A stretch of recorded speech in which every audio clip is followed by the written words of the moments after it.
इसी पर बातचीत करने के लिए doctor Neha Yadav skin specialist जुड़ गई हैं और Naresh Bansal health expert national joint secretary IMA से जुड़ गए हैं। आपका बहुत स्वागत है टीवी 100 पर। सबसे पहले नेहा, मैं आपके पास आना चाहूंगी। जिस तरीके से होली का त्योहार है, अब ऐसे में लोग रंगों के साथ खेलते हैं, लेकिन अगर बाजारों की बात करें तो इन दिनों केमिकल युक्त कलर्स आ रहे हैं। ऐसे में लोग जब इन रंगों का इस्तेमाल करते हैं तो स्किन इन्फेक्शन हो जाते हैं, तमाम तरीके की बीमारियां हो जाती हैं। ऐसे में लोगों को किस तरीके की आप सलाह देना चाहेंगी और क्या कुछ बीमारियां हो जाती हैं उसके बारे में भी बताएं। बिल्कुल बिल्कुल। और ये सबसे पहले तो होली की बहुत बहुत शुभकामनाएं सभी को। जी आपको भी। जहाँ तक केमिकल युक्त कलर्स की बात हो रही है तो मुझे लगता नहीं है कि ये बहुत नई चीज है। ये पिछले मेरे ख्याल से एक दशक से इस तरह की प्रॉब्लम्स होती रही हैं, क्योंकि इसी एक दशक में, अगर सेंसस की बात की जाए तो इसी एक दशक में जो चीजें देखी गई हैं कि स्किन संबंधित परेशानियां बहुत ज्यादा बढ़ी हैं, स्पेशली होली के दौरान। दिवाली के दौरान तो ऑब्वियसली कई तरह के दूसरे एक्सीडेंटल प्रॉब्लम्स और इश्यूज हॉस्पिटल में देखने को मिलते हैं, लेकिन होली के दौरान दो चीजें बहुत ज्यादा कॉमन हो जाती हैं। एक है स्किन से रिलेटेड सारे इन्फेक्शन, जिसको कि हम केमिकल की वजह से होने वाली एलर्जी कहते हैं, उसकी बहुत ज्यादा रिपोर्ट हो जाती हैं। और दूसरी बहुत ज्यादा रिपोर्टिंग हो जाती है हेलुसिनेशन की। खैर वो बात मेरे टॉपिक से अलग है, क्योंकि भांग का जिस तरह का प्रयोग होता है और उससे रिलेटेड जो दूसरी प्रॉब्लम्स होती हैं, लेकिन भांग की ही वजह से, कलर्स के साथ साथ भांग की वजह से स्किन में भी इन्फेक्शन हो जाते हैं। कई तरह की केमिकल इंड्यूस्ड एलर्जी जिसे हम कहते हैं, जो केमिकल की वजह से होती है या किसी एलर्जन के कांटेक्ट में आने की वजह से होती हैं, तो उससे रिलेटेड स्किन की प्रॉब्लम्स बढ़ जाती हैं। अगर किसी को पहले से किसी तरह की स्किन की प्रॉब्लम रही है, जैसे कि सोराइसिस हो गया, विटिलिगो हो गया, सफेद दाग होता है और दूसरी चीजें होती हैं, तो इन कलर्स की वजह से एक फिनोमेना होता है, किडनस फिनोमेना, कि अगर आपका एक्सीडेंटल स्किन में, नॉर्मल स्किन में इस तरह का कांटेक्ट हो जाए या खरोंच लग जाए या कुछ और, तो सेम वैसा ही सफेद दाग उन जगहों पर या सोराइसिस उन जगहों पर भी फैल जाती है। तो और पिछले एक दशक से हमने देखा है कि इस तरह के केसेस जो हैं वो काफी बढ़ गए हैं। डॉक्टर नरेश बंसल, जिस तरीके से अब केमिकल युक्त जो कलर्स आ रहे हैं, हर्बल कलर भी आ रहे हैं, लेकिन इन दोनों में अगर डिफरेंस किस तरीके से कोई आम इंसान इसकी पहचान करे, क्योंकि अब देखा जा रहा है कि हर्बल लिखा होता है पैकेट्स के ऊपर, लेकिन वो हर्बल कलर नहीं होते। देखिए, पहले पूजा बता दूं, मेरा नाम डॉक्टर नरेश चावला है। Is not doctor Naresh, it is doctor Naresh Chawla. Wish you all a very happy Holi. इस पावन पर्व पे इतना ही कहूंगा, पहले तो बताते हुए कि this particular Holi is different because it is happening during the corona time, and otherwise also we are advising people not to crowd around etcetera etcetera. लेकिन होली की भावना चूंकि अचूक है और होली की भावना साल में एक बार ही आती है, तो काफी लोग इसको छुट्टी का माहौल भी समझते हैं और मनाना पसंद भी करते हैं। और दुख की बात इतनी है कि आज की तारीख में मार्केट में there are many toxic colours, जिसमें कि कलर्स में काफी हैवी मेटल्स यूज होते हैं। तो मेरी लोगों को एक ही सलाह रहती है कि भाई आप होली मनाइए, गले मिलिए, सद्भावना करिए, ठीक से करिए। आप अपना जो हर्बल गुलाल हैं उसको इस्तेमाल करिए, या जो गेंदे के फूल हैं या चंदन की ऐसे टीका लगा के वैसी होली मनाई जाए, जो दूसरे हैवी मेटल्स वाले जो बहुत ही डार्क कलर्स हैं, पर्टिकुलरली रेड, पर्टिकुलरली ग्रीन और ब्लू, जिसमें कि लेड भी इस्तेमाल होता है, निकल भी इस्तेमाल होता है। इन बीमारियों से, जैसे कि डॉक्टर नेहा बता रही थी, इससे या तो पेशेंट्स को, आम आदमी को, पर्टिकुलरली यंग गर्ल्स वगैरह को स्किन पे एलर्जिक डर्मेटाइटिस हो सकता है, या उनको कॉन्टैक्ट डर्मेटाइटिस हो सकता है। और दूसरा ये भी दिया गया है कि जिसको कोई पहले स्किन डिसीज है, उससे उसकी कोई बीमारी छिड़ सकती है। तो बचने का एक ही उपाय है कि सेफ होली खेलिएगा और कोशिश कीजिएगा नेचुरल हर्बल कलर्स और चंदन वगैरह या गेंदे के फूल वाली होली मनाइएगा। जो डार्क कलर्स हैं, जो कि देखने को दूसरे को पेंट कर दिया आपने, काला पीला बना दिया, उससे देखने को तो आपको अच्छा लगेगा, लेकिन आप दूसरे का बहुत नुकसान कर रहे हैं। जितना हो सके आपके देखने वालों को मैं सबको यही सलाह दूंगा कि ये डार्क कलर्स यूज बिल्कुल ना किए जाए। बिल्कुल।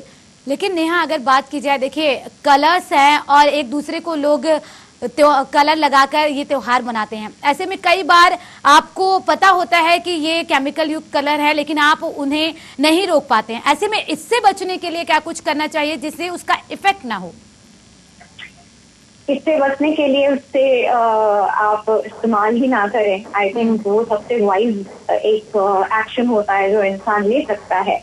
लेकिन अगर फिर भी आपको लगता है कि खेलना है या मजबूरी है किसी भी तरह की परिस्थिति में, तो मेरा ये रहेगा कि आप ऐसी चीज अपने शरीर पर पहले लगा लें जिसके ऊपर ये कलर अगर लगाया जाए तो कॉन्टैक्ट का जो परसेंटेज है वो कम से कम मिनिमम हो जाए।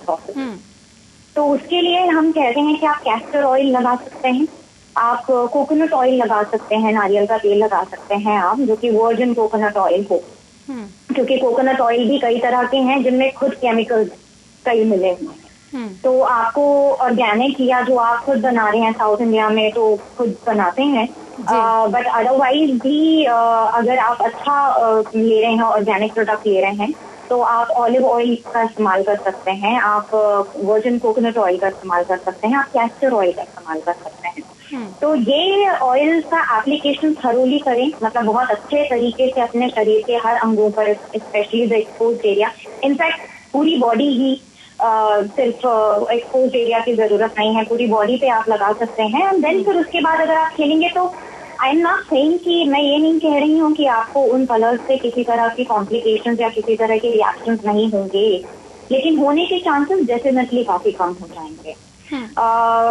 दी अदर थिंग इज कि स्पेशली ये कलर्स में जिस तरह के हैवी मेटल्स एंड जिस तरह की गैस प्रोडक्शन होता है जब वो एक बार स्किन के कॉन्टैक्ट में आते हैं, तो उससे आपके दमे की शिकायत और आपका COPD, जिसे हम ऑब्स्ट्रक्टिव पल्मोनरी डिजीज कहते हैं, उसके भी अटैक जो हैं वो बढ़ जाते हैं या आने लग जाते हैं या वो चीज खराब हो सकती है। तो मेरे कहने का मतलब है कि सिर्फ और सिर्फ अगर स्किन की आप बात करें तो सिर्फ स्किन नहीं है यहाँ पर, स्किन तो है ही, आपके ओरल म्यूकोजा जो माउथ के अंदर का म्यूकोजा होता है, क्योंकि इनमें कार्सिनोजन हो सकते हैं, या अगर आपके फैमिली हिस्ट्री में कार्सिनोमा या कैंसर की शिकायत रही है तो वो वाली चीज का जो DNA या जो जीन आपने प्रेजेंट है वो एक्सप्रेस कर सकता है। आपको आंखों की बीमारी हो सकती है, अगर आंखों में गया तो आपको दमे और दूसरी चीजों की शिकायत हो सकती है, सांस में गया तो स्कैल्प का इरिटेशन हो सकता है, बाल खराब हो सकते हैं इतने ज्यादा केमिकल्स की वजह से, एंड स्किन का प्रॉब्लम तो डेफिनेटली है ही। तो मेरा ये कहना है कि अगर जैसा कि आपने नेहा बताया कि पूरी बॉडी को किसी तरीके से सुरक्षित रखने के लिए आप कोकोनट ऑयल लगा सकते हैं, दूसरे ऑयल लगा सकते हैं, लेकिन अगर बालों की बात करें तो बालों को किस तरीके से सुरक्षित रख सकते हैं, क्योंकि बाल पे सबसे ज्यादा जी इफेक्ट पड़ता है। यस डेफिनेटली बाल और स्कैल्प, मतलब एक स्कैल्प एक ऐसी जगह है जहाँ से कलर बहुत देर से निकलता है, बहुत टाइम लगता है, और एक बार अगर कलर स्कैल्प पे लगा है तो वो आपके हेयर रूट को टच करता है, तो बहुत इजी हो जाता है बाल खराब होना। एक प्रोटीन होता है केराटिन प्रोटीन जिसकी बॉन्डिंग होती है, जो कि आउटर कवरेज पर होता है लेयर से, तो वो नष्ट हो सकता है, जिसकी वजह से आपके बाल बहुत बेजान, रूखे और झड़ सकते हैं। आपको सिर में शिकायत रहती है एलोपेशिया एरियाटा हम कहते हैं, जो कि अगेन जिसका पता नहीं होता है कि वो क्यों होता है, और उसमें आपका एक एक एरिया जो है स्कैल्प में खाली खाली दिखाई देने लग जाता है, चकते चकते बन जाते हैं, और वो बाल वहां से उगता नहीं है, फिर उसमें इंजेक्शन लगाने पड़ते हैं। आई मीन टू से कि बहुत तरह की बीमारियां हो सकती हैं जिनके बारे में आपको खुद को भी जानकारी नहीं होती है, और वो एकदम से एक्सप्रेस हो जाता है। बिल्कुल नेहा, अगर बात करें सबसे ज्यादा, क्योंकि देखिए किसी की सेंसिटिव स्किन होती है, किसी की नॉन सेंसिटिव होती है, सबसे ज्यादा इफेक्ट किस पर पड़ता है इन रंगों का?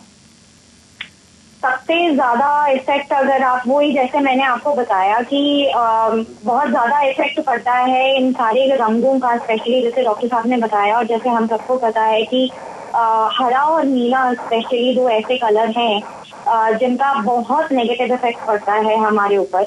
और इनके बजाय अगर हम जैसा हमेशा हर्बल कलर्स के बारे में बात करते हैं, या आप अपने घर में कलर्स को बनाते हैं और उसका इस्तेमाल करते हैं,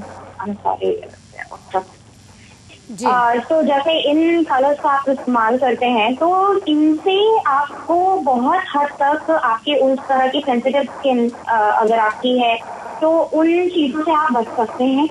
द सेकेंड थिंग इज कि आप चाहे गुलाल लगा रहे हो, आप हर्बल प्रोडक्ट्स लगा रहे हो, बिकॉज मैं एज अ डॉक्टर जानती हूँ कि इवन बहुत सारे हर्बल प्रोडक्ट्स होते हैं जो हर स्किन को सूट नहीं करते हैं। बहुत लोगों को बेसन या हल्दी सूट नहीं करता, यू नो, वो उसके लिए रिएक्टिव हो जाते हैं, उनकी स्किन सेंसिटिव है स्पेशली इन चीजों के लिए।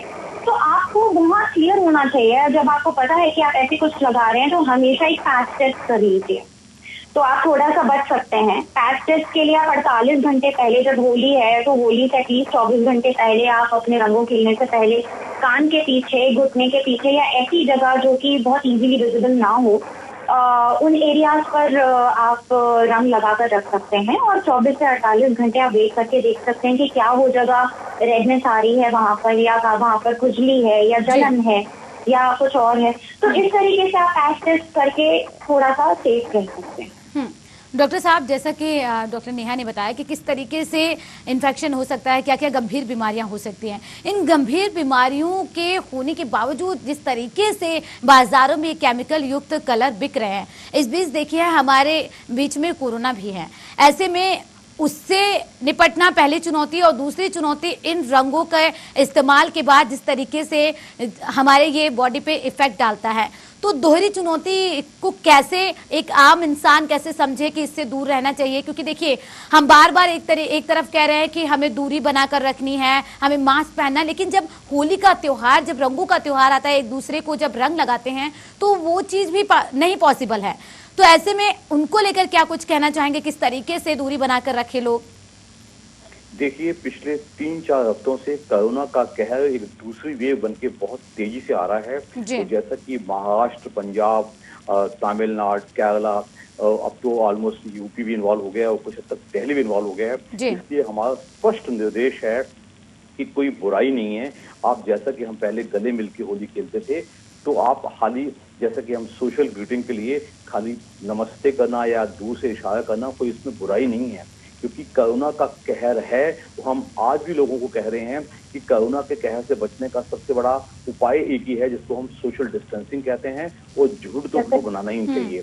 दिल्ली गवर्नमेंट ने और काफी स्टेट गवर्नमेंट्स ने बाकायदा जो होली के प्रोग्राम्स हैं, जो समूह होते थे, छोटे छोटे भोज होते थे या प्रीति भोज होते थे, वो सब गवर्नमेंट ने बैन कुछ हद तक कर दिए हैं। लेकिन उसके बावजूद भी लोगों की जिम्मेदारी बनती है कि ज्यादा झुंड ना बनाएं। और दूसरा, जहां तक बात है कि किसी से मिलने की बात है, वो कोई जरूरी नहीं कि आप गले मिलकर ही कर सकते हैं। आफ्टर ऑल पहले भी हम लोगों को कुछ टाइम से कहते आए हैं, इवन हम we are not as a part of social distancing, हम शेक हैंड के लिए भी लोगों को मना करते थे, वो खाली नमस्ते करने के लिए लोगों को हम कहते थे। तो इस चीज को हमें चलाना पड़ेगा। और पर्टिकुलरली चूंकि होली साल में एक ही बार आती है, तो लोगों को ये जरूर रहेगा कि हम ये ना करें, वो ना करें। तो उसको तो देखो, हर बिल्कुल डॉक्टर साहब, कई बार ऐसा देखा गया है कि जब लोगों में जागरूकता फैलाई जाती है, लोगों को अवेयर किया जाता है, तो उनकी तरफ से यही कहना होता है कि त्योहार तो साल में एक बार आते हैं, कुछ नहीं होता। ऐसे लोगों को क्या कहेंगे? देखिए, मैं दोबारा कह रहा हूँ, शायद आम जनता ये रियलाइज नहीं कर रही है अभी तक भी, क्योंकि जो ये दूसरी वेव कोरोना की आई है, ये सिर्फ 3-4 हफ्ते पुरानी है। वो हमें पूरा डर है एज ए मेडिकल क्लिनिशियंस कि इसका कहर कहीं ज्यादा होने वाला है। तो इसलिए मैं आपके टीवी के माध्यम से लोगों को बताना पसंद करूंगा कि थोड़ा डिस्टेंसिंग मेंटेन की जाए, थोड़ा मास्क जरूर पहना जाए। होली, आप ये तो नहीं कही जाए कि होली की भावना कम कर दी जाए, होली की भावना बरकरार रह सकती है, लेकिन जितना आप ये दूर से करें, वो गले वाला ना मिलें, उतना ही एक दूसरे के लिए बेहतर रहेगा। ऑब्वियसली यूज ऑफ केमिकल वाले जो रंग हैं वो तो हमें कम करने ही चाहिए, लेकिन जो ये तड़का लग गया है कोरोना का, ये कोरोना का तड़का होली के लोगों के लिए अच्छा बिल्कुल भी नहीं है। हम ये नहीं चाहते कि कोई होली मनाते मनाते जबरदस्ती कोरोना का शिकार हो जाए। तो इसको, इस सलाह को स्वीकार करने में आम जनों को बहुत तकलीफ नहीं होनी चाहिए। आफ्टर ऑल ये उनके फायदे के लिए दी जा रही है।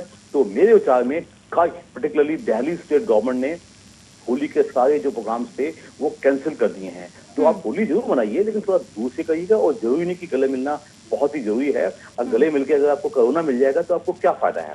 तो मास्क का इस्तेमाल और कम गले मिलना, दूर से नमस्ते करना, ये ज्यादा बेहतर है। और दूसरा जो सावधानी आपको बताई है, कलर के लिए कम से कम कलर का, ये जो स्ट्रॉन्ग कलर्स हैं, वो पंजेंट कलर्स हैं और डार्क कलर्स हैं, वो बिल्कुल इस्तेमाल न किए जाए। बिल्कुल। लेकिन डॉक्टर नेहा, जिस तरीके से देखा गया है कि अगर बच्चों की बात करें, देखिए आप युवाओं को समझा सकते हैं, बुजुर्गों को समझा सकते हैं, लेकिन बच्चे, उन्हें समझाना सबसे मुश्किल का काम होता है, और खास करके होली जैसे त्योहार पे, दिवाली जैसे त्योहार पे। और अगर होली की बात की जाए, ऐसे में बच्चों को किस तरीके से बचा कर रखा जाए, क्योंकि इन रंगों का सबसे ज्यादा इफेक्ट जो होता है किसी पर, मुझे लगता है बच्चों पर होता है। बिल्कुल, देखिए ये तो मेरे ख्याल से माता पिता की रिस्पॉन्सिबिलिटी बनती है, क्योंकि आप बच्चे को समझाना, उनकी समझाइश, उनकी देखरेख और इन सारी चीजों की रिस्पॉन्सिबिलिटी एक्चुअली पेरेंट्स की है। तो इतना विजडम खुद पेरेंट्स में होना चाहिए। लेकिन अगर उसके बावजूद भी अगर ऐसा है कि बच्चा अगर कांटेक्ट में आता है, तो आप सिर्फ ये कर सकते हैं कि prevention is better than cure. आप प्रिवेंट कर सकते हैं, और प्रिवेंशन के लिए सिर्फ यही है कि बच्चे को आप पूरे कपड़े पहना कर रखें, बच्चे के शरीर पर जो बेबी ऑयल है, बच्चों का ऑयल है, वो अच्छे तरीके से सिर से पांव तक लगाकर और बच्चे को कम्प्लीटली कवर्ड रखें। तो मेरे ख्याल से इससे ज्यादा तो आप और हम इतना दूर बैठकर लोगों तक, उनके माँ बाप को समझाइश दे सकते हैं, उन तक इन सारी बातों को पहुंचा सकते हैं। आगे वो अपने बच्चे को कैसे प्रोटेक्ट कर सकते हैं, उसके लिए ये जो मैंने बताया, ये इस तरह की चीजें कर सकते हैं, बच्चों को कलर से दूर सकते हैं। बिल्कुल, लेकिन देखा जा रहा है कि पानी में कलर को मिलाकर जिस तरीके से बच्चे होली खेलते हैं या युवा होली खेलते हैं, ऐसे में उनको समझाना सबसे बड़ी, मुझे लग रहा है, चुनौती होती है। बिल्कुल बिल्कुल, बहुत क्योंकि लोगों का ये मानना कि सिर्फ हम, जैसे डॉक्टर साहब ने कहा कि हम गले मिलेंगे और हम एक दूसरे को पानी की टंकी में और पानी के इतने बड़े टब में डुबो देंगे और भांग पी लेंगे, तो ये होली है, तो शायद वो होली का अर्थ ही नहीं समझे हैं। और उस होली का तात्पर्य क्या है कि हमेशा हमारे हर त्योहार पे यही बताया गया है कि बुराई पर अच्छाई की जीत। तो ये एक, आप गलत चीजों को जला रहे हो, अपने सारे नेगेटिव ट्रेट्स को, कैरेक्टरिस्टिक्स को, अपने आसपास की गंदगी को जला रहे हो, और आप एक नई ऊर्जा, नई शक्ति, नए थॉट्स के साथ, नए विचारों के साथ आप अपनी जिंदगी आगे लीड करोगे। ये है होली का मतलब। और इसमें हम एक दूसरे से मिलते हैं ताकि हम ये पॉजिटिविटी एक दूसरे तक पहुंचा सकें, मिठाइयों के माध्यम से, गले मिलके या जैसे भी। लेकिन क्योंकि परिस्थितियां डिफरेंट हैं, अलग हैं, कोरोना वायरस का समय है, हम आसपास देख रहे हैं किस तेजी से, किस रफ्तार के साथ केसेस बढ़ रहे हैं, तो ये हमारी रिस्पॉन्सिबिलिटी खुद के प्रति और हमारे आसपास के लोगों के प्रति भी है। सिर्फ क्योंकि आप वैक्सीनेटेड हो, आपको टीका लग गया है, तो आपको बीमारी नहीं हो सकती है, लेकिन आप 100% उतनी ही बीमारी सामने वाले को फैला सकते हो अगर उसे टीका नहीं लगा है या उसका शरीर वीक है कंपैरेटिवली। जी, तो ये आपकी रिस्पॉन्सिबिलिटी बनती है, आपके खुद के प्रति और अपने लोगों के प्रति। और बहुत ज्यादा लोगों को सावधान रहने की जरूरत है। जी, बहुत शुक्रिया आप दोनों मेहमानों का चर्चा में शामिल होने के लिए और तमाम वो चीजें बताने के लिए जिसे अपनाकर लोग इस होली के त्योहार को किस तरीके से होली वाकई में मनानी चाहिए उसका अर्थ समझ सकेंगे। फिलहाल के लिए सिर्फ इतना ही। बने रहिए TV 100 के साथ।